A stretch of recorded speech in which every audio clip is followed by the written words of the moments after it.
This is Lorenzo Alexander of the Buffalo Bills, and you're listening to the Cover One Buffalo podcast. Welcome to the Cover One Buffalo podcast. You are joining your normal partners in crime, Greg Thompson, Aaron Quinn. Aaron, how are we feeling? Luckily, Christmas is right around the corner. My house is full of joy, Christmas movies, Christmas music. So I'm not too bad. People are mad on Twitter, though. I'll tell you right now. People are very mad at me on Twitter for not being mad enough. So there's that. I'm glad I'm here on the show with you while everybody hopefully cools down for an hour. I am mad at you for not being sufficiently mad. Yeah. You know what? I'm mad at everybody for their expectations getting all wonky all the time. How about that? Yeah, I mean, it's really hard. There's a lot of things that we could have executed better. I think there could have been some better play calls. There were some missed tackles. There were some missed throws. And yet we were on the road at an 11-3 team who has been dominating our division, our conference, and the NFL for 20 years. And quarterback's not named Lamar Jackson all year. Yeah, correct. And having a dominant season. And we had the ball at the 9-yard line as time's running out to tie the game. And that, it would have been a lot cooler if we would have actually tied the game. But I think some people's reaction to then flipping to when it wasn't converted, and it wasn't a pretty final play or two. Like the last couple of plays inside the red zone weren't great. No. But flipping to then that being pathetic and terrible, and I can't believe it. See, this is what happens every time. It just, I don't get it, and I don't understand that kind of reaction. Yeah, and we'll get into it more here, but yeah, it's I don't know that the outcome of the game was different than what anybody expected. In between the game, I think there were some frustrating things that lead you to believe that they should have won the game, but that's sort of the difference between a team that's not by all means a Super Bowl contender, which the Bills aren't. They're just, they're at the 5 seed and that's where they are, versus a real Super Bowl contender. Even though the Patriots are struggling until they're knocked off that spot, they're a Super Bowl contender. So we saw the difference here, which was lack of execution and just one team more prepared than the other. Yeah, and before we get too deep into it tonight, I want to make sure we shout out our presenting sponsor, Uncle Jumbo's. Tonight's a great example of when to responsibly enjoy some Uncle Jumbo's vodka.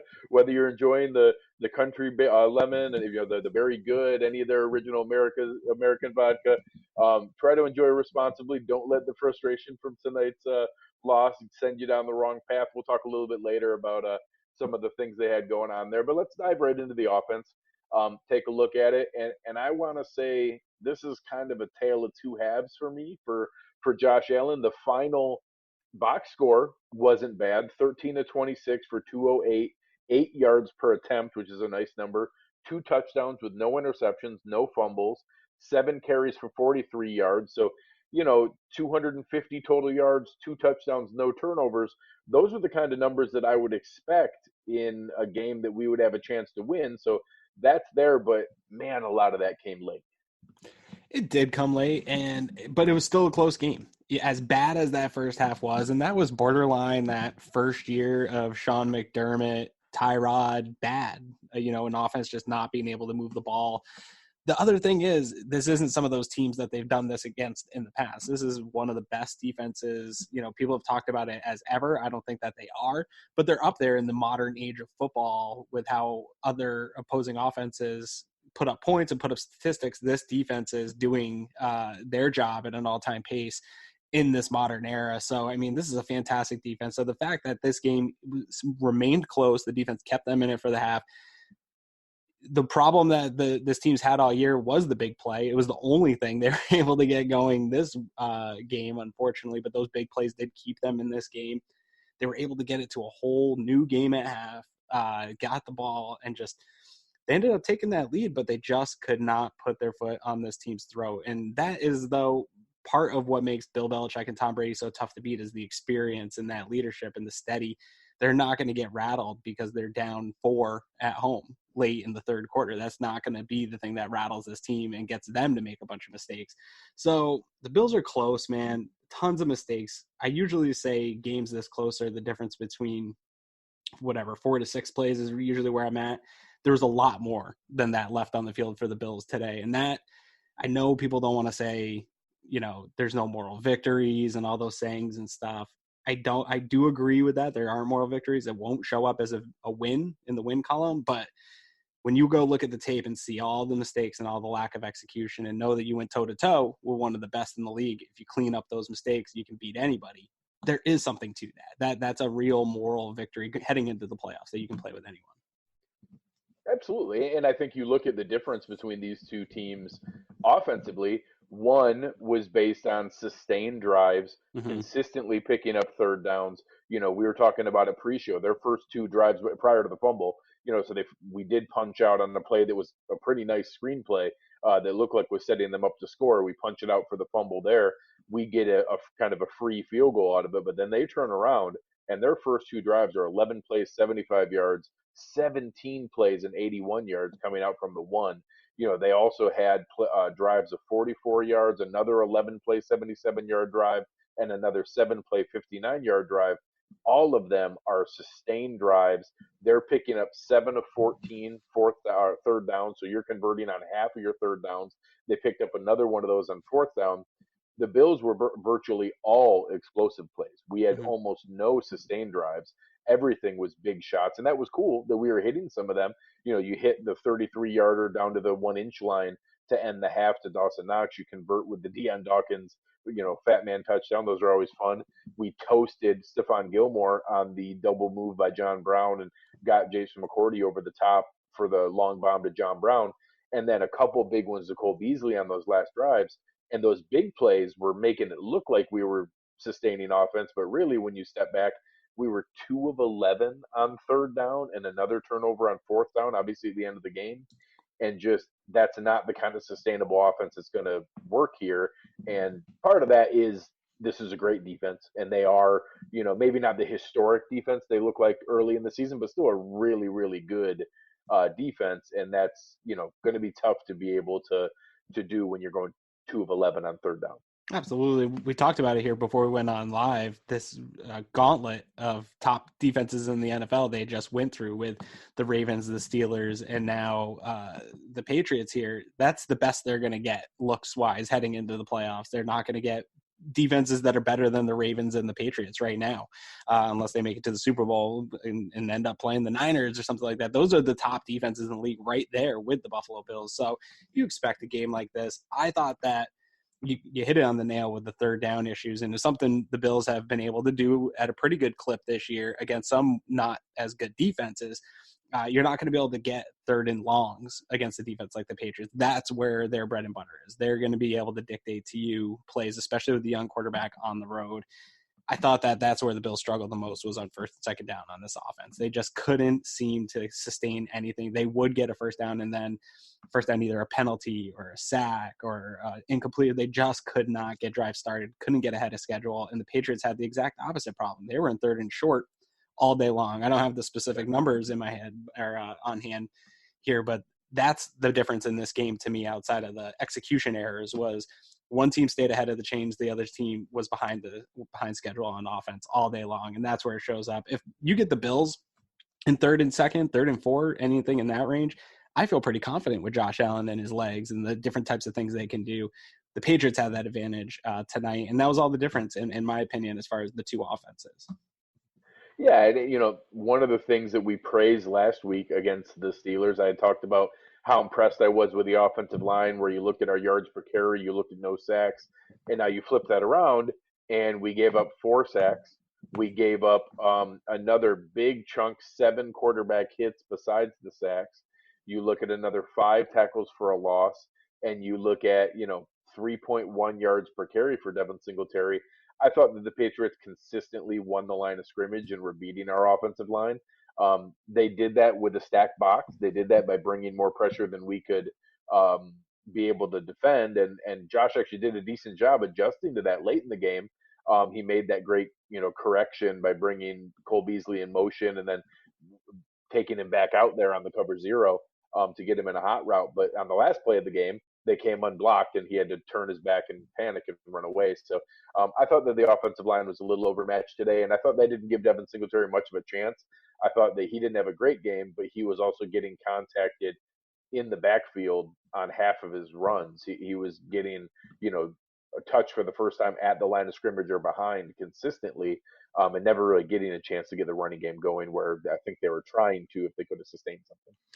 Yeah, and I didn't hate the game plan to come out and get the running game going. It seemed to work nicely on that first drive. They got some ball movement going, and I do think that's the way to attack this Patriots team. We said it all week. I think that's the way to attack them, and unfortunately, it wasn't something they were able to sustain in this game. And I don't hate the game plan. Again, I hate the execution. The offensive line didn't do a great job in this game, and I think really outside of that and scheme and things like that, one of my biggest frustrations in this particular game when we kind of digest it all here throughout the week is, at least for me personally, I looked at the week 4 game and I said, man, even, Josh Allen had those turnovers. That was the big difference. And then him not being there in the fourth quarter. Well, he cleaned up the turnovers. We didn't have the turnovers. He didn't play great, but we didn't have the turnovers. And he was there in the fourth quarter with the chance. He had the ball. And I know he's had some fourth quarter comebacks and some of those drives, but we've said it, I feel really confident in this team if Josh Allen has the ball in his hands with a chance to win the game. And now out of the last 3 weeks, he's had that chance 2 times. And whether it's on him or not, the offense has had that chance in scoring position, in scoring range, and hasn't capitalized on those moments. So I look back at some of the stuff I said after that week 4 game, and I feel like maybe that isn't the case, that if, Josh doesn't turn the ball over and has the ball in the fourth quarter, clearly there's an example out there now that isn't necessarily the recipe to win tight, good football games. So maybe he's got to do a little bit more maybe than I thought that he needs to. Yeah.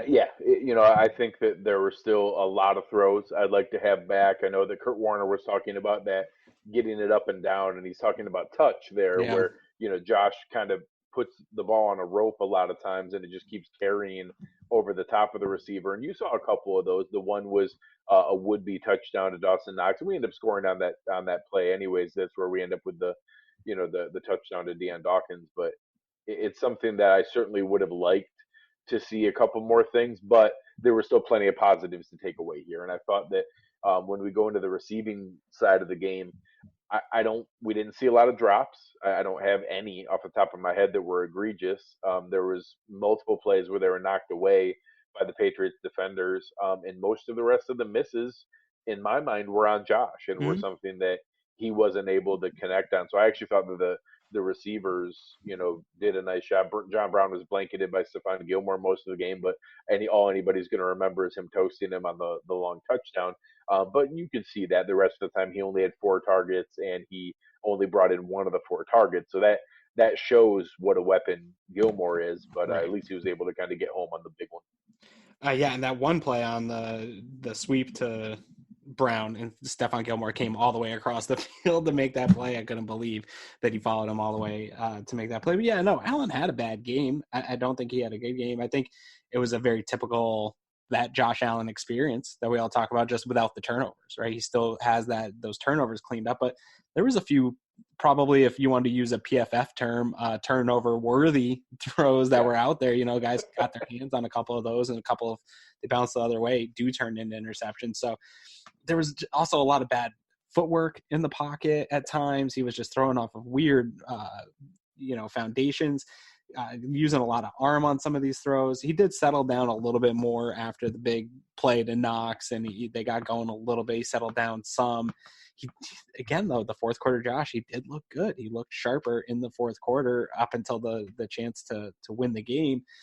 But yeah, no, not his best performance. But Bill Belichick and the Patriots defense, they've made this happen for 20 years against young quarterbacks. That's why it's a thing. Every time a rookie or a second-year quarterback goes up against this team all week long, they say Bill Belichick has constantly stopped them guys play their worst games against this team. And that was the case again here for Josh Allen. Another poor performance against the Patriots. So they're up on Sean McDermott and this team by quite a bit, and the gap's closed, but it's not that close yet until they're able to get a win against this Patriots team. And I think that's probably what's hurting people the most right now is you just want to get that monkey off of this team's back and move on. But we might have to meet them in the playoffs and do that. Yeah, one, that would be great, but 2, I agree. I think that's absolutely where the emotional response is that people had built this up, that this was our chance. Yeah. This was the best chance to take down Brady while he's there and vulnerable.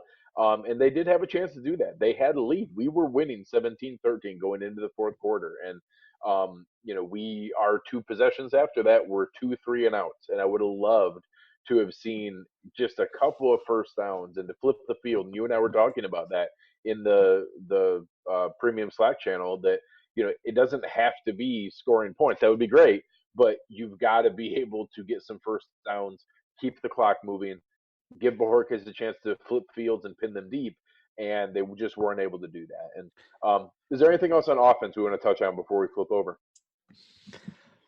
Not really. I want to see some more production out of the tight ends in a game like this. I know we got the big play from Knox. I really thought that literally the only one. Yeah, I really thought that with Croft coming back and seeming to be healthy after last week, you didn't see any issues with him, and Knox's performance so far this year.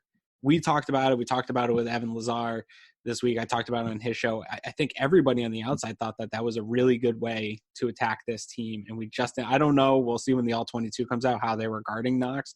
Belichick pointed him out a number of times in press conferences this week. So I'm sure they made it a priority to take that away.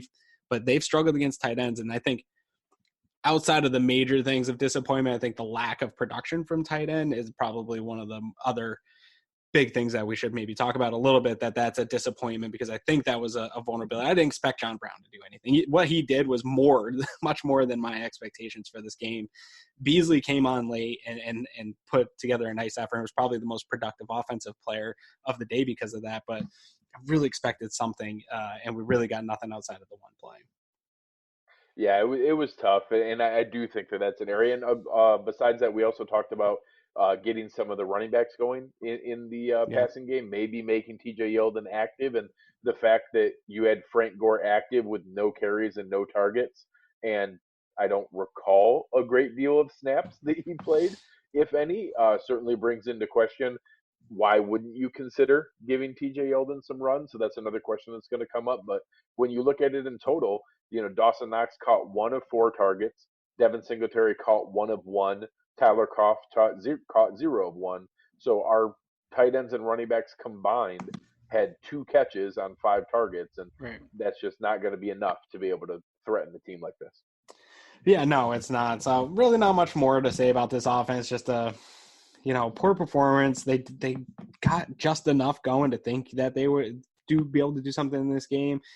Nate Gary tweeted out as soon as the Patriots got the ball back in their territory, ready to go up and at least tie it or take the lead, and it was going to take more than 17 points. And I don't know that you're going to be able to trust this offense yet. They're not an elite offense. They're not one of the top offenses in the league. They're better than they were a year ago, but I don't know that you can trust them yet to go up against a top 5 defense and score more than 17 points. That's stinks to say. It stinks to have. It's not the end of the world. It's about where they are in their development, in their rebuild. And I think that in the moment we get frustrated, we just got to pull back the expectations of who is this team? What are their flaws? This is their flaw, and they're not going to be able to do that against the top defenses in the league. Luckily, I think no matter who they play in the wild card, they're not going to be playing one of the top defenses in the league in wild card weekend. So I think they're going to have a chance here in the playoffs, but they're just not in that top echelon of teams yet because they don't have the balance on the offensive side of the ball. Yeah, I think that's a lot to ask, and we'll see as we move forward here. I know a lot of people have brought up that we're ahead of schedule from that standpoint. That getting to double-digit wins and clinching the playoffs early wasn't necessarily what everyone expected here this season, and we have 20 of 22 starters, and I think 25 of our top 30 contributors back next year, plus 90 million in cap space and a full slate of draft picks. So there's a lot of positive things going forward here, but I get that people's expectations were up in our chance to be able to knock off the big bad wolf, and we didn't do that. So as before we flip over to the defensive side of the ball, one of our favorite segments here is talking about our presenting sponsor, Uncle Jumbo's, and that when you're going to go out and enjoy some adult beverages, you need to do so responsibly. So we like to talk about our Uncle Jumbo's responsible play of the game.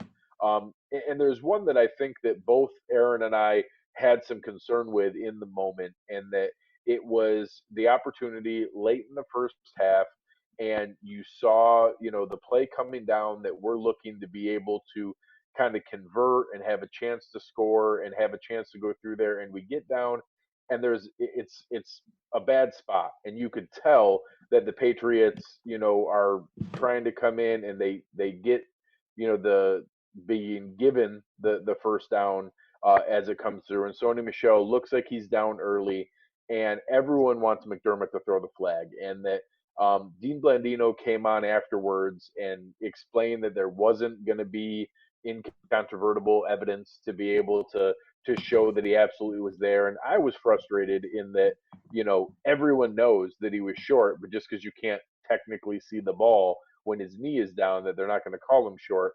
And then it ended up coming back that the timeout that we saved and the advice that McDermott got in his ear ended up coming back to being a critical timeout that we needed, as Dawson Knox was marked down at the 1-inch line. If we don't have that timeout, they have to run 10 seconds off the clock, and time runs out and we don't score at the end of the half, and we go in down 7-3 or 10-3 instead of tied 10-10. So a play that I think both you and I didn't love in the moment, and both you and I wanted him to throw the challenge flag, ended up being the disciplined, responsible play that he got good advice in his ear that it probably wasn't going to get overturned, and that we ended up needing that critical timeout in our pocket to be able to get that touchdown. So what, probably wasn't what you or I would have enjoyed, ended up being the Uncle Jumbo's responsible play of the game. Yes, I'll concede it. I mean, hindsight, though, I guess you could go down the whole butterfly effect. If they pick up the first down there, they get that first down, continue that drive. They don't need they don't even have the ball. That you don't know what's going to happen if they do pick that up. So yes, I'll concede it just because there probably wasn't any other responsible moments that we can really call to in this particular game without knowing particular plays and stuff like that. So I'll concede it. But yeah, my mentions got blown up on that. Obviously the 8 minutes later or whatever it was in game time of, well, see, now we had that timeout. It's like, okay, but in the moment, I do think you want to be a little bit more aggressive in games like this, I think. And so I don't knock what we said in that moment that you want to go for it. And outside of that, it's about time the NFL just put chips in these balls. And we have technology to know exactly where the ball is spotted. We shouldn't rely on broadcast cameras and being able to see the first down marker. It's 2019. This is so stupid that we're still relying on these things. We can get accurate readings on this. It's so stupid that they even measure these things anymore. I have a tape measure in my house that I can shoot across my room and tell me the distance. We don't have to take the chains out and do measurements anymore. This should be a really efficient thing that is never wrong. The marking of the ball. It should be where the ball is, and you should have a tracker on it. So hopefully the NFL gets with the times and just fixes this, because it is a game of inches, man. And that whole scenario changes a lot of things in this game of what they do, if they use that challenge or not, and knowing what the call is going to be versus waiting on some video evidence to show you. So it'd be nice to see that stuff get cleaned up. But at the end of the day, it didn't ultimately affect them, and they needed the timeout because of the 10-second runoff thing. And thank God they had it, because this game is a blowout without that big. Oh, yeah. Yeah. So, again, if you're going to go out and enjoy some Uncle Jumbo's Blueberry Lemonade or what it is, do so responsibly. And thankfully, Sean McDermott got some advice that in hindsight ended up being the responsible play there that worked out. But I wouldn't have minded having the opportunity to be able to show what was clearly right, that he was short in the game. And I know there's a handful of things floating around. There's a tweet that shows Danny Shelton picking up the ball and moving it back a couple inches at one point. And I know in the first half, it certainly seemed like every half and half play was going, or a call was going the Patriots' way. I think some of those things kind of balanced out. We certainly got a couple reasonable calls our way later in the game. But I know it's tough in the moment when everybody, is kind of harping on the opportunity to, kind of close some things out. And it seemed like the Patriots were getting every call earlier on. Yeah, but I'll tell you, I always get frustrated. I think I tend to lean towards the refs are out to get us against the Patriots. The clock runs a little fast in New England. I don't know if there's a time warp in Foxborough or not, but it always seems like the clock's running fast. But I didn't think the game was called actually too poorly. There's a few things that I was upset that I'd like to see them play through. The pass interference on Trey White, I would have liked to see them allow that. It's a playoff atmosphere. I don't know, man. That's a little ticky-tacky, but they called 2 pick plays against the New England Yes. Patriots. That might be a record. That tells me, though, what that tells me, though, is I think Sean McDermott and Brandon Beane were on the phone with 100% league offices McDermott. this week, showing them instances and saying, you guys need to call this, and making that a priority for the officials. So good on them, because that's something I've never seen in 15 years, this damn team getting called for those plays. And that one, Edelman particularly, lowered his head. That was a dangerous play by Edelman if that lines up a little differently. And so the league's got to stop that stuff. Our man Marcel Louis-Jacques was talking about it. If you remember the play that McDermott was losing his mind on and challenged in the game in week 4 on the illegal pick play, that he absolutely was sending them stuff during the week. I didn't even think of that, but I know he was in their ear on the sideline the whole time. So when they had some obvious ones, he was screaming at them to throw the flag in, and we did get both of those. And I think they were both absolutely right. And that one called back a touchdown and the other one called back a huge play. So I'm really glad that we were able to get some of those balanced out. And I know it's hard in the moment. Ron in the chat is bringing up the Tom Brady intentional grounding. He seems like he gets away with 2 or 3 of those every week. But he still leads the league in intentional grounding calls. That's the crazy part. He'd be landslide away in the league if he actually got called for all the ones he does. I can't believe it. It drives me nuts. Yeah, well, and he gets every benefit of the doubt of anyone who's remotely close, but it's because he throws the ball away more than any other quarterback in the NFL, so it's going to happen. Speaking of which, let's flip over to the defense, and I know that intentional grounding kind of makes you think that we were getting pressure, but that was actually one of my biggest concerns with this game. You talk about the offensive side of the ball, and we mentioned the Patriots winning the line of scrimmage. I thought it was the exact same thing on the defensive side of the ball. There just were very, very few pressures on our side. And I was even a little frustrated with Leslie Frazier that as we're going with that 4-man pressure, 4-man pressure, 4-man pressure, and trying to be able to, keep 7 in coverage, which normally that's what we did in week 4 to make it work. But eventually, don't you have to try to dial up a blitz here or there? I don't remember one corner or secondary nickel blitz coming off the edge. I remember maybe 1 or 2 of the double A gap with one of the guys coming, and I just was disappointed we couldn't get any more pressure on Tom Brady. Yeah, I don't know what the conversations were amongst the coaching staff this week and the game plan. Obviously, they put together a good enough game plan to try to contain this team and keep this game within striking distance at all times.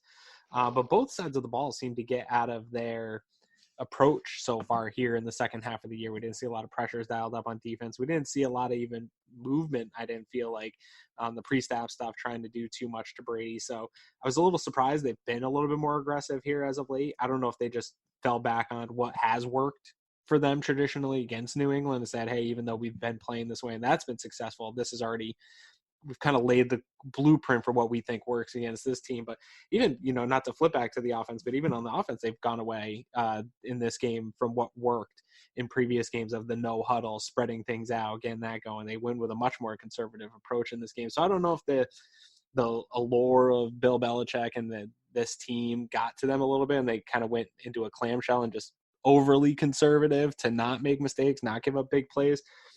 Ultimately ended up backfiring because the toxic differential ended up being tied there late in the game. So I do think out of most of this year, I don't know if they've given up as many big plays as they gave up in this game. Usually when the toxic differential is tied up in this game, we see a turnover or something from the Bills. This is all their toxic differential swing was from getting big plays on the offense against this defense, which is pretty rare for us. And I think you alluded to that it probably came from a lack of pressure.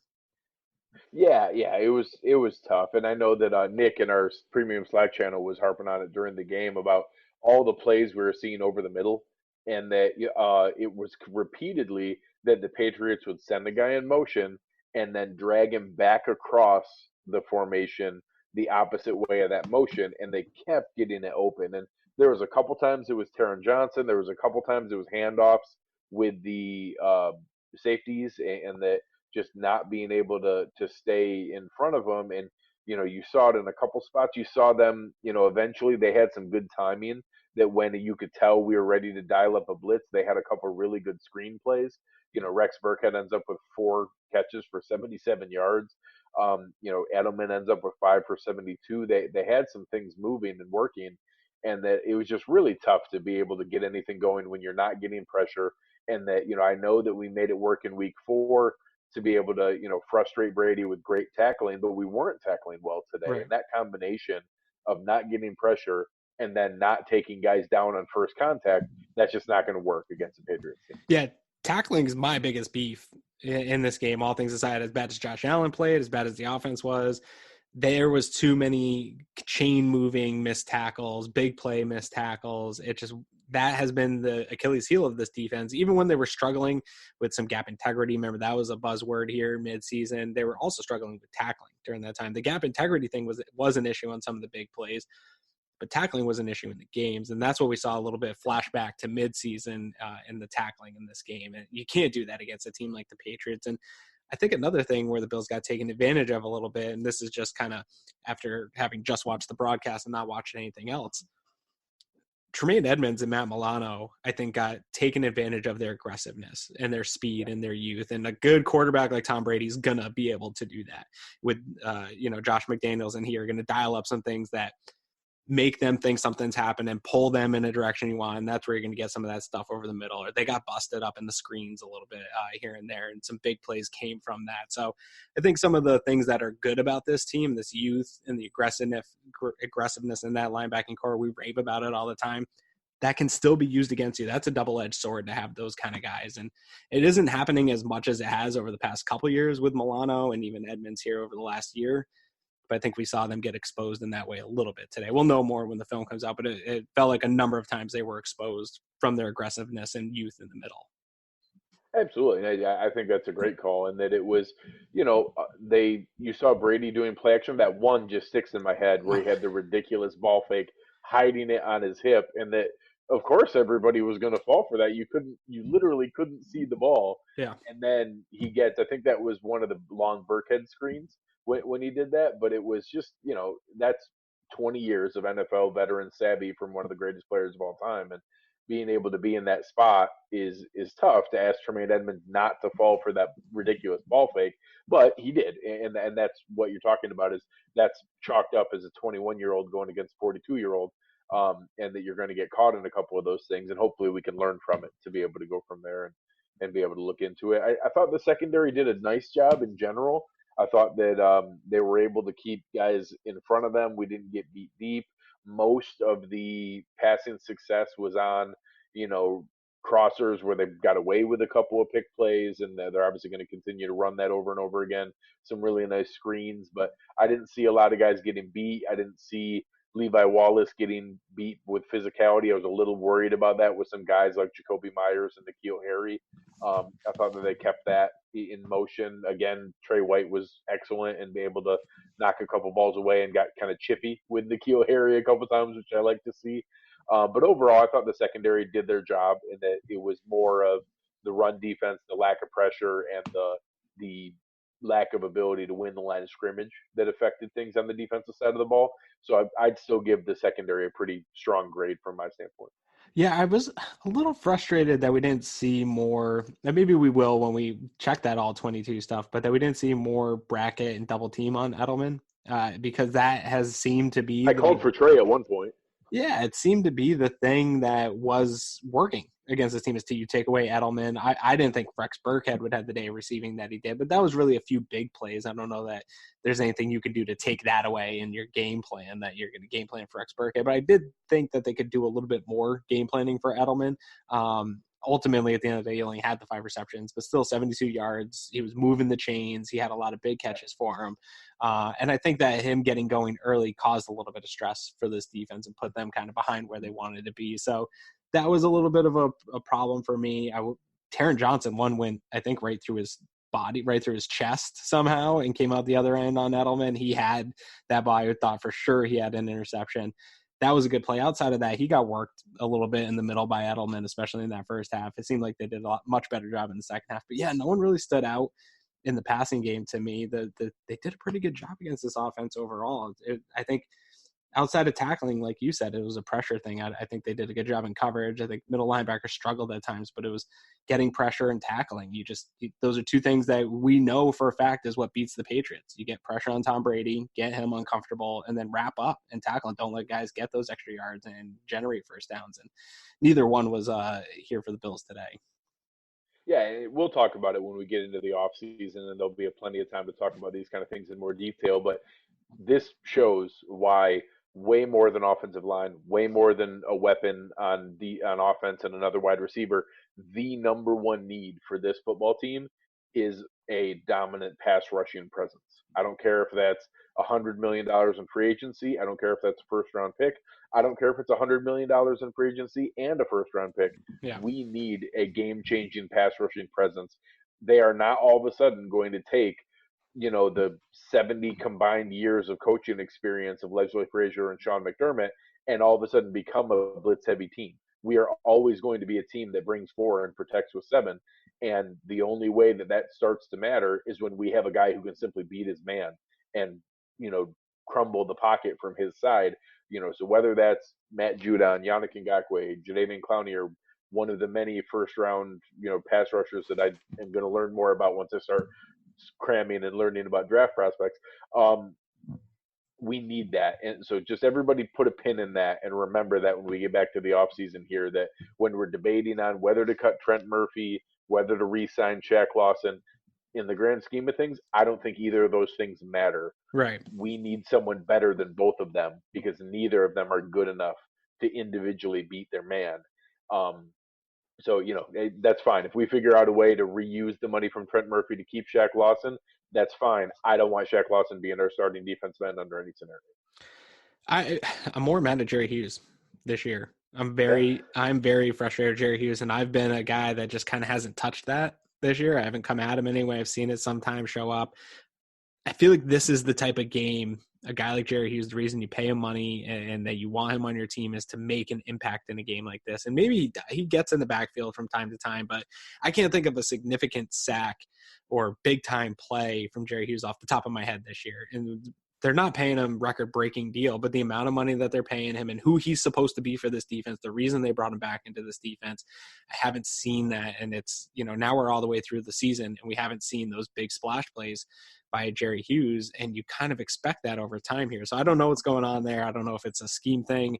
I know he still dials up a good amount of pressures, according to pretty much every indicator. He gets pressures. He is getting into backfields, but he's had an issue even when he does get home, not bringing in sacks. So I'm pretty frustrated with Jerry Hughes. I think we're going to have to come off the not talking about it or being even an apologist for Jerry Hughes and start to demand and expect more out of him. He's in a game against a team like this where you're not generating pressures. That is what separates the really good top tier pass rushers in this league is when your team's struggling and they can't dial up pressures, you bring something on a third down. You are the reason that a play stopped. And outside of really, Shaq Lawson's been in Jordan Phillips, who made a couple bonehead plays today, have been the only guys to kind of generate those big plays from the defensive line when it's been needed this year. And we haven't seen it from Jerry Hughes. So pretty frustrated there. And if that keeps up, I might have to go on a rant of Jerry Hughes rant in the offseason. No, you're spot on. The fact that he did flash a couple times coming around the edge where it looked like he had a chance to get to Brady, and the fact that he didn't on any of them is the problem. So that whether that's just the split second that he's lost a tenth of a step, I'm not saying that he went from an elite pass rusher to terrible, but if he went from an elite pass rusher to pretty good, that might not be good enough for what we need. And I do think, in fairness, I'd like to see a better guy opposite him to where he can be the secondary option, benefiting from Ed Oliver, crumbling a pocket. I do think we'll genuinely see some further development there. Defensive tackle is one of the slower developing positions in the NFL. He's shown enough flashes here that I have some legitimate hope. I think it's unfair for some of the Aaron Donald comparison he gets. That's not realistic. But, the Geno Atkins kind of comparisons, those kind of things, I think that's real. I think he's going to be a special player. You see some of those things out there that show the percentage of time he's double teamed and how often he's getting pressure and winning some of those snaps are pretty encouraging. But I think we need that presence opposite there to be able to get home. And then maybe we can get some last value out of those last 2 years of Jerry's contract. Shaq can be a third defensive end. Guys in the chat here, Ron and everyone is bringing up some comments about, Daryl Johnson and whether Bam can be a contributor. And I think he can be a fine defensive end four, but he's not the answer. Yeah, I don't think you rely on that. No, if you get something more than rotational defensive end four out of seventh round pick, that's found money, but we can't bank on that for anything. So no, you can't. Anything else on defense? Well, and I don't want to harp on that, but I've been very staunch on saying sacks don't matter as much as pressures. And I do believe that still. But when you have a guy like a Jerry Hughes or the top tier pass rushers that we're talking about in free agency, when you pay those guys and you have those guys on your team in big moments, you do expect them to make some big plays. And whether that's a sack or a pressure that affects the quarterback, we haven't really even seen a lot of that from Hughes. So it's not that I'm not going to be one of those guys that if Jerry Hughes doesn't get 12 sacks a year, I'm going to be mad. I don't need him to be a double-digit sack guy. It's coming up with some big plays and being a guy that your defense relies on to make some of those big plays. And it's just things that they're not hitting home on. But I do agree with you that some of that is the other side of the ball for him. And, it's definitely priority number one for me once we get into that mode in the offseason. Somebody's got to step up in the playoffs because you got to affect these passers in the playoffs no matter who we're going up against. Yeah, and I think that's key, and we'll see as we go forward here. I think it's by far our number one need, maybe our number one and number two need. We might need two people. I wouldn't mind a big splurge Just signing. trade and everything for Chase pick. Young. Just do it. Trade it all. Give up all the money for Yannick Ngakoue and trade up all the picks for Chase Young. Boom, Yannick Super Bowl. Ngakoue and Chase Young, Super Bowl 2020. We got to figure it out. One last part of here before we wrap up. Honestly, I thought this was another game where the special teams was good. Yeah. And that Andre Roberts was good in every one of his returns. Stephen Hauschka made every kick. Corey Bojorquez had a couple of rockets, one of them down to the 1 yard line, no touchbacks, two of them inside the 20. Yep. He made my heart kind of have palpitations on a few of those punts that I was pretty sure were going to get blocked. That thankfully we found a way not to do that. But I thought that the special teams was a net positive today, and that I thought they didn't give up any big returns. They didn't, no big plays. We didn't spring a big return. We didn't, besides, I guess down into the one should count as a big play. That's unfair. So that's a big play special teams wise. But beyond that, I thought it was a net positive. So, no dumb penalties, no turnovers, no dumb returns that we shouldn't have taken the ball out of the end zone, made every kick. It's pretty much all you can ask is that special teams was a non-issue today, which for me is good. Yeah, no, I thought they played pretty well. There was a couple punts maybe you want a little bit more, not give them as short of a field as they had, but you talked about it. They dialed up some pressures. This is a really good special teams unit they went up against, and they dialed up some pressures and got close a few times. So I'm just happy they got those kicks off. I'm not going to nitpick that too much when a guy's running at you full speed about to block it, knowing that that's the difference in the game. From September, I'm sure that was in Borges' head all week, and they were kind of pressing that this is a good unit that's going to bring some pressure. So he got off some nice kicks, had a great kick. I guess the only real thing I want to touch on is people are always in my mentions blowing me up about Duke Williams being on the active roster on this team, and it's nothing against Duke. I like the guy. I think Robert Foster showed probably 3 or 4 coverage plays today and just getting downfield and keeping contained and things like that. Why he's on the active roster and Duke Williams is not, even though that Robert Foster isn't being utilized in the offense like he was a year ago. He's a good special teams player. He has made huge improvements on special teams over the last year.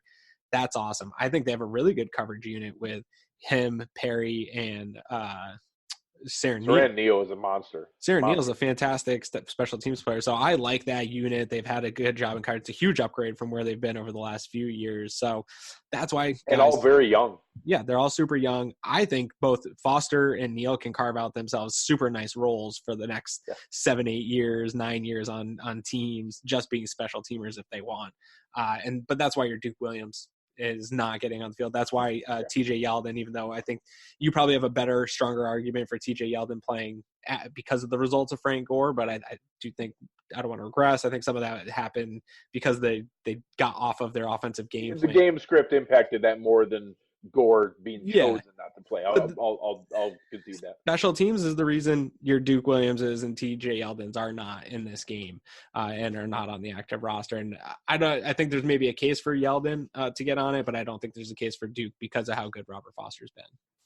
Yeah, well, and I mean, you get down to it, special teams is where stuff like the combine matters. Yeah. Special teams is pure athleticism. That's how fast can you run down the field and get to the ball before the punt returner or kick returner gets too many yards. It's not that much more complicated. It's the closest time to where a 40-yard dash matters on a football field. And that's where you're talking about, the difference of Robert Foster and Duke Williams running 40 yards in a straight line might be 5 or 6 or 7 yards Oh yeah. legitimately. Like that's when they show those side by side pictures at the combine and you see a guy who runs a 4.33 and a guy who runs a 4.67, you're talking about 6 or 7 yards difference. And that's a huge difference of getting to a punt returner or not getting to a punt returner. And when you're the wide receiver 4, wide receiver 5 guy, that you're trying to carve out a handful of snaps, and I think Foster got a handful of snaps. He had the one long target Right. today. Don't get me wrong. Would I mind Duke Williams being there for a jump ball, 50-50 ball once a game? No. But if you can't contribute any other snaps besides that one ball, you're not going to get on the field. So people just need to be aware of that. I think it's fine to have that in mind, that that's a role I wouldn't mind having next year, that I wouldn't mind having a 6'4", 210-pound receiver who also didn't run a 4.67 and has some athleticism and can contribute other places, and that we can have a 50-50 jump ball guy. But Duke Williams is not that guy, and we just need to let that stop kicking a dead horse. Yeah, exactly. I agree. Let's move on. I think I caught you. I think that my karma of noticing that I got the Von Miller call wrong in the Broncos game and that you were up by 1, not down by 5. I think that karma came back to me. I think I won 2 of our 3 bets. You did. So let's go through those bets real quick here. I forgot to change that one in our doc after you told me. So I know. Yeah, the I was one up was Devin 59-50. Singletary. I was up 59-58 going into the game today. So we had 3 bets. We had Tom Brady, 199.5 passing yards. I took the under on that, and you won. Tom Brady played way better than I anticipated him playing. Yeah, I went I'm on. not happy I won that one. I know, but you know what, man? I was on the fan pregame with Raj, who you've been on with, and Yeah. they asked me about Brady and is he done? And I said, I don't know, man. I'd like to think so, but looking at the tape, he's still making throw. Like, there's so many issues with the Patriots offense going into this game that weren't Tom Brady. I think everybody everybody wants Tom Brady to be done so bad, but on film, he's still throwing intermediate stuff, throwing it with plenty of juice, putting it on target. Like, he's still got a lot of those Tom Brady throws left, and he showed it off today. He was nearly perfect in that first half, and that was frustrating watching that bet slip away from me, and I could tell it was going early. We then had Singletary at 84.5 rushing yards. As I took the under on that. I actually thought the way they came out in this game, I thought there was no way I'd be able to maintain that, and I thought I was going to eat all my words that when I said, well, Singletary won't really be the difference maker in this game. He's not going to get more yards than Gore. I thought all that was going to go out the windows. My mentions were going to be on fire, and you would win that bet. I ended up winning that bet somehow. Yeah, and sadly, you could tell there was a concerted effort by the Patriots that, hey, when you talk This about, kid's hey, not they're beating us. they're taking away the one weapon on offense. That was Devin Singletary. Yeah. They were stacking the box. They had a spy on him at all times. The player that they chose to be able to take out of this game was Devin Singletary, and it worked. And that's Well, a and shame because he's been the motor of our offense. absolutely. And they get the ability to take whatever one receiver they want away with Stephon Gilmore on top of that. That's the beauty of this defense is he takes one guy away, and then how do you scheme up taking the other guy? And that's what they were able to do in this game. So then we had Pat's rushing total of 119. And I took the under on that, and nobody really tore them up, but they went over on the 119, and you won that one. So you got an additional 8 points. Let me add that up real quick here. Yeah, I think you got 4, I got 8, so plus 4 should put me up by 3. Yep, you were up by 3. So luckily for me, we got a maybe hopefully garbage game that we can make some weird bets with next week. Hopefully, Yeah, we might be able to get weird. We might have some Matt Barkley bets. I want or to Matt something Barkley going on. and maybe even a TJ Yeldon one here in this week coming up. I So got all the TJ Yeldon over. I've worked all season for a TJ Yeldon over bet. Yeah, I'll take all the Duke Williams just because of my mentions. But no, it should be a fun, interesting betting here as we wrap up and maybe get 1 or maybe 2 playoff games out of this. This could be a fun segment down the stretch here. Yeah, yeah, and I know there's some questions in the chat here that some of Mike and Jock and some of the guys were asking about. So today, the Houston Texans locked up the AFC South. The Yeah, Patriots locked up the AFC East. It's very likely that the Bills are going to be at the Texans. I think technically, if the Chiefs lost out both weeks and the Texans won again next week, they could pass them and flip the third and the fourth seed. So there's a small chance that if the Chiefs lose both games, we could go to Kansas City instead of to Houston. So um, I personally think that's kind of a material difference. I would much rather go to sure. Houston than to KC. So if you're rooting for anything over tomorrow and next week, it's for KC to win one game, and then they'll lock that up, and we would go to Houston. I think that's very likely with the games that they have left. So we'll see where that kind of shakes out. But right now, the Bills are locked into the fifth seed. They're going to play the fourth seed no matter what. We just don't know for sure who the fourth seed is right now. It's looking likely that it'll be the Houston Texans, but the Chiefs need to win one of their games against the Bears or the Chargers to be able to lock that up.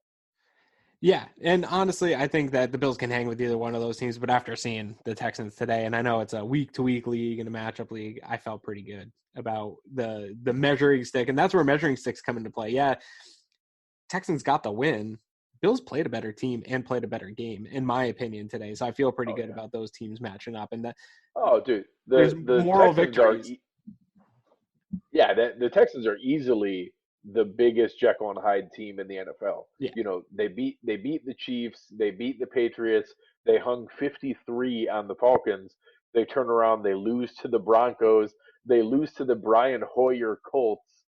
They lost to the Panthers. They have some of the weirdest up and down games overall. And then they looked terrible. They tried their darndest to lose to Jameis Winston earlier right. today. But yeah, that's a team that I don't mind playing. And I know there's rumors that JJ Watt can come back, but I don't know that there's any scenario he comes back as the JJ Watt we know of if he's trying to rush back from that kind of injury. But either way, if you're giving me the choice, I'd rather go to Houston than to KC. There's also a huge difference in home field advantage and fan base going to Kansas City for the playoffs than going to Houston for the playoffs. So if we're going to have a chance at Bills Mafia making some noise in one of those stadiums, we have a lot better chance in Houston than we do in KC. Yeah, absolutely. So who'd you have? Let's move over to our gruntled and disgruntled. I don't think we gotten. Gruntled and disgruntled. I think that we were pretty close here. Let's start Yeah. on the downside. I I didn't have a particular player that I felt comfortable putting this on, but for me it was the lack of pass rush and the inability for any of the defensive line to get home. And I know I really made a big deal out of it in the premium Slack channel that this was the reason this game is a perfect synopsis of why I'm not comfortable giving Jordan Phillips big money. This is the exact example where he makes huge splash plays and then disappears for long stretches. And he did it again today. He had, a nice tackle for a loss on one, and then he jumps off sides, and then he misses a tackle, and then he, gets an unsportsmanlike penalty.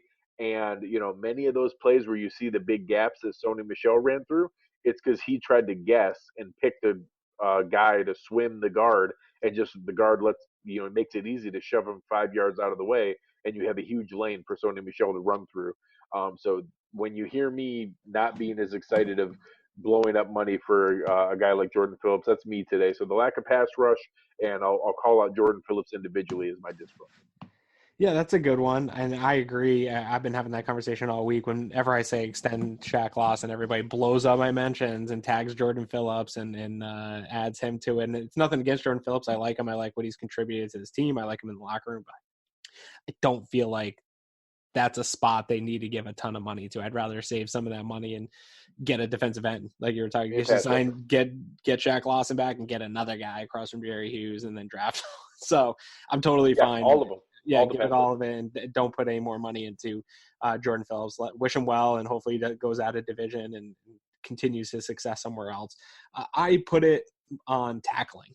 I talked about it earlier. I don't have to talk too much about it, but it's a game. There's going to probably be some games like this. Texans will be, if they play against the Texans in the playoffs, that'll be another one where tackling matters. You can't do that against decent, good offenses and give them extra yards. That's been when this defense is playing at its best, is tackling its best. I know that sounds probably elementary and super simple, but it's true. It's a defense that's designed to keep everything in front of you and don't give up any more yards than what happens in front of you, and they didn't do that today. Yeah, no, I think that's a great call, and you're spot on. And it's the difference between the Week 4 matchup and this Week 16 matchup. In the Week 4 matchup, it was one of the best tackling performances I've ever seen, and that's why they stifled Tom Brady, why they had such a great performance, why they had so many 3-and-outs. I think we made, the Patriots punt 9 times in that game, and it was because we were sound tackling, and the first guy who made contact brought the guy down every time, and we didn't do that today. So I think that's a great call on the disgruntled. I think we're on the same page on our gruntled, in that I don't know that anybody had a singularly amazing game, but I certainly saw a scrappy little wide receiver flash an awful lot of times for me, and that was Cole Beasley. Whether it was the toe tapping on the sideline, flashing open when Josh needed somebody to be able to make a play, and just getting there in his eyesight. You talk about 7 catches for 108 yards, several big plays, a ton of those picking up third downs. He was the motor of the offense today. 12 targets, you could tell, and they were going at it. The Patriots were missing their slot receiver, and good on the Bills for taking advantage of that. And for me, Cole Beasley was my gruntled player of the game. Yeah, I felt like this was going towards the defense for me until they gave up that last touchdown, because they did do a really good job. And I don't know them necessarily want to put that touchdown on the defensive unit as a whole. They got rocked a little bit early with some long drives, but they did a good job of keeping this team in this game. And unfortunately, you can't go up against the team that many times. So I ended up going with That Beasley. final one, I think you could put on the time of possession. That final drive, yeah. I think. But they had been out there a lot. That's what I'm saying. But you can't necessarily. They've been out there a long time. They've been out there a lot of drives. Eventually, something's going to click for the other team if you're out there so many times and get some drives going. I felt like in the middle of the game, in the sandwich part of that game, in the meat of it, they did a good job. So I wanted to lean towards that. Josh Allen was another candidate for me, just in the fact that he was responsible for the biggest plays in this game and keeping the chains moving. But unfortunately, the offense didn't do that enough, and that falls on the leader and the quarterback. And he missed too many throws for me to feel good about giving him any kind of credit in this game, even though he made a number of good plays and throws in this game. It was just your typical Josh Allen experience. So, yeah, I went with Beasley, too, just because he had some consistency, and I was worried about that after the last couple of weeks. He flashed it again. That's going to be a big thing going into the playoffs, that Josh Allen has a receiver that he feels is that security blanket as we get into playoff football. So good on Cole Beasley for kind of a little bit of a bounce back game for him. Yeah, well, if you're going to hang on to anything, just tell yourself that no other defense besides the Patriots has a Stephon Gilmore to take away John Brown. So, Right. And if anybody's having a rough week, just go back and watch that throw by Josh Allen on the long the 53-yard touchdown to John Brown. Watch the throw. Watch the ridiculous route that John Brown ran and got Stephon Gilmore turned around and off into no man's land. Josh was gonna get hit. He took a huge shot. He was kind of turning his body away and uncorked the best throw I've seen since that crazy throw against the Jaguars last year. And that, if you're going to having a rough week and feeling bad about this game, go back and watch that throw and help yourself feel better about our future. Yeah, no, so it wasn't all bad. I think people will probably relax a little bit as Christmas comes and you get to open up some presents, and then we move on to the Jets and hopefully a nice kind of relax and have a little bit of a party and watch Matt Barkley hopefully beat the Jets so that the Bills can get to my 11-5 prediction here and wrap up the year heading into the playoffs. So it's not all doom and gloom. The Bills didn't need this win. I hope people are a little bit nice to each other this week on Twitter, and we don't get too angry, and maybe keep our expectations to where we are, which is a team that I think by most accounts, average fans had them as an 8-9 win team. National media had this as like a 5-6 win team. I think Vegas had them at 6.5. They're overachieving where they were supposed to be. They're ahead of schedule. This is not a legitimate in my opinion, Super Bowl contender. Anything can happen in the playoffs. Let's just kind of keep our heads to where maybe this team is actually at, and then that won't maybe be a huge letdown if they don't win the Super Bowl or come out and dominate a team, or they lose to a good team like a Kansas City, or say Houston decides to show up and play like they did against New England and you lose to a team like that. Like, all these teams are going to be good. I don't know that the Bills are materially better than anybody they're going to be playing after the Jets. Yeah, I think that it's nice that we can kind of take our choice of how we approach that game. I'm so curious to see how Sean McDermott treats this. You still have to dress 46 guys. You still, we don't have that many people, so you're not going to be able to sit everybody. It won't be all of them. So people are going to play in this game. Sean McDermott strikes me as a guy who doesn't take the foot off the gas. So I agree. I'm actually, if I had to guess, I think we're going to see a relatively normal approach to starting this game. I might not be shocked if we see some guys get pulled at halftime, depending on how the game is going. Anyone who is injured at all, obviously someone like a Mitch Morse, is not going to play next week. If there's any reason that a guy is dinged up, I think you do sit them. You do give some of the other guys who've been working hard. This is a good game to let Vincent Taylor play, to let Duke Williams play, to have those guys active on game day. Any veteran player that could use legitimate, healthy rest because they've been playing on an injury, you sit them. Yeah. But beyond that, I expect this to be a pretty regular game, and them trying to be aggressive in there. I think this is probably going to be a bigger Frank Gore game than a Devin Singletary game. Maybe we see TJ Yeldon active, some of those kind of things. But overall, I expect this to be a relatively normal, aggressive game, and I certainly want to win. I don't want to go into the playoffs backing in on back-to-back losses. I want to see them pull out a win against the Jets, go in 11-5 with some momentum, and hopefully go into Houston and get a win.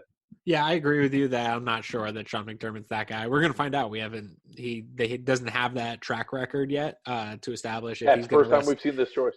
So we'll find out. If I know what you're going to ask me next is where can people find me on Twitter. So I will tell you as a good segue. You can find me at Aaron Quinn 716, and I have a poll up right now. If you think Sean McDermott is going to rest his starters or not, some interesting conversation going on in there because I honestly don't know. I think there's a case to be made for each, not just with Sean McDermott led team, but I think all teams. I don't know that resting starters is a good thing. Obviously, you have the injury risk, so come and join me in that conversation here over the next couple of days because I think it's an interesting conversation, and I don't know that any one idea of you rest your starters or you play your starters is a right idea in the situation that the Bills are in. So I'm interested to hear people's opinions on that. Yeah. I'm curious to see where that conversation goes. You can come and find me at Greg Thompsett, GregTompsett. I'll be the one chiming in on Aaron's mentions and trying to poke the bear. You'll be driving all the next 2 days. I don't care. Yeah, I'm going to be in the car for a long time tomorrow. I am going to be coming home. I will be in Buffalo for the next week. So tag Greg as much as possible tomorrow, all throughout the day in mentions, because he's gonna have to get to them all later. So that'll be a lot of fun for me tomorrow to watch his mentions blow up. Oh, okay, yeah, be nice. Try to be nice. Thank you guys. Appreciate it. You guys were awesome in the chat. If you want to come and check us out at at cover1.net. Come and join the premium membership. Jump in the Slack channel. Give our presenting sponsor, Uncle Jumbo, some love. Go and grab some of their Bluesberry lemonade.